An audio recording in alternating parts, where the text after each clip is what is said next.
be doing scapular abduction and upward rotation.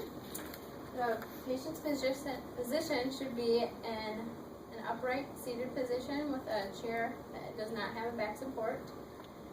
First, I want to show the patient the motion that we're going to be doing passively. So we're going to do shoulder flexion up to 125 degrees.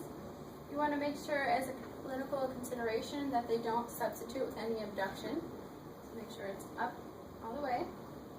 So first we're going to palpate. You want to have one hand on the superior aspect of the ipsilateral shoulder. Then you're going to have this is the stabilizing hand. Then the palpation hand is going to be on the lateral aspect of the upper 8 ribs, and it's going to be in between the lateral border of the scapula and the mid-thorax. And another clinical consideration for females, this is kind of close to a sensitive area, so you want to make sure you're telling them where you're putting your hand and why. So now I'm going to put my hand there, and I want you to flex your shoulder back up to 125 degrees. Here we are just checking for palpation of the serratus anterior and checking for winging of the scapula. Now we're going to stay in this position. I'm going to provide some resistance.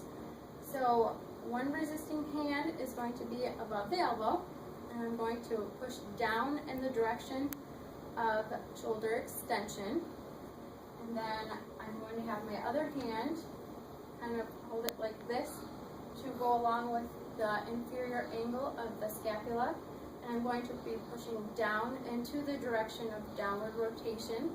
So I'm going to apply resistance to you. I don't want you to let me move you out of this position.